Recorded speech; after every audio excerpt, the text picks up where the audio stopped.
భారీ వర్షాలతో విజయవాడ అంతా కూడా జలమయమవుతుంది. గత రాత్రి కురిసిన వర్షాలకి ఇద్దరు వ్యక్తులు విజయవాడ వన్ టౌన్‌లో చనిపోయారంటే, వర్షాల తీవ్రత ఎంత ఉన్నదనే అంశాన్ని పక్కన పెడితే, ప్రస్తుతం వర్షాల తాకిడికి స్థానికంగా అధికారులు ఎటువంటి చర్యలు చేపట్టలేదనేది చాలా స్పష్టంగా అర్థమవుతుంది.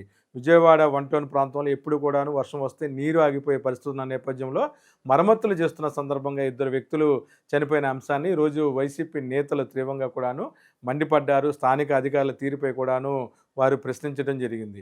స్థానికంగా ఇద్దరు వ్యక్తులు, అందులో ఒక వ్యక్తి టీడీపీకి చెందిన వ్యక్తి చనిపోగా, ఓ ముస్లిం మైనారిటీ వర్గానికి చెందిన వ్యక్తి కూడాను ఏదైతే డ్రైనేజ్‌లో పడి కూడా చనిపోవడం జరిగింది.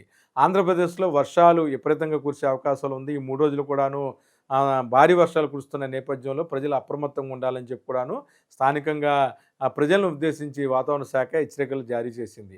ఏదేమైనా సరే రాష్ట్రంలో వర్షాలు పడుతున్నప్పుడు కూడాను చిన్నపాటి వర్షానికే విజయవాడ నగరం అకలాతుకలం అయిపోవడం, జలమయం అవ్వటం, ఈ మధ్యకాలంలో చనిపోవటం కూడా చూస్తుంటే నిజంగా ఆందోళనకర పరిస్థితులు నెలకొంటున్నాయని అనిపిస్తుంది.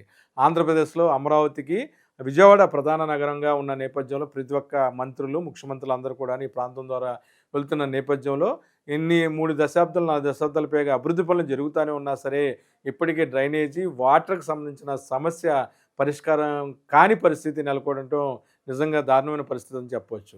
విజయవాడలో ట్రాఫిక్ పరిస్థితి చూస్తే ఇంకా ఆందోళన కలిగిస్తుంది.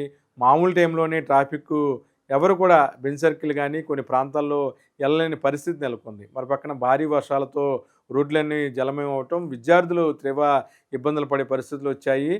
కృష్ణలంక, కరకట్ట లాంటి ప్రాంతాల్లో కూడాను గతంలో వైఎస్ఆర్‌సీపీ ప్రభుత్వం ఉన్నప్పుడు ఏదైతే రిటైనింగ్ వాల్ కట్టిన నేపథ్యంలో ఆ ప్రాంతంలో అటువంటి పరిస్థితులు, గతంలో ఉన్న పరిస్థితులు ఇప్పుడు లేకపోవడం అనేది నిజంగా ఒక అదృష్టం అని చెప్పొచ్చు. ఆ ప్రాంత వాసులు ఎప్పుడైనా సరే గత ప్రభుత్వం చేసిన మంచి పనికి హ్యాట్స్ ఆఫ్ అనే చెప్పే పరిస్థితి అయితే కనిపిస్తుంది. ఏదేమైనా సరే ఆంధ్రప్రదేశ్‌లో వర్షాలు కురిసినప్పుడు మహానగరాలన్నీ కూడాను మునిగిపోయే పరిస్థితి నెలకొంది. అలాగే విజయవాడ లాంటి ప్రాంతంలో కూడాను అధిక మొత్తంలో వర్షం కురిసినప్పుడు భారీ వర్షాల సందర్భంగా కూడాను తీవ్ర ఇబ్బందులు పడే పరిస్థితి నెలకొంది. ప్రకాశం బ్యారేజ్ వద్ద ఫుల్‌గా వాటర్ వచ్చిన నేపథ్యంలో ఎగువ కురుస్తున్న వర్షాలతో దిగువకి నీరు వదులుతున్నారు. ఈ సందర్భంగా అవనిగడ్డ, నాగాయలంక వంటి ప్రాంతాలన్నీ కూడాను కొద్దిగా ప్రజలు అప్రమత్తంగా ఉండాలని చెప్పి కూడాను వాతావరణ శాఖ అధికారులతో పాటు జిల్లా అధికారులు కూడాను ఆదేశాలు జారీ చేయడం జరిగింది.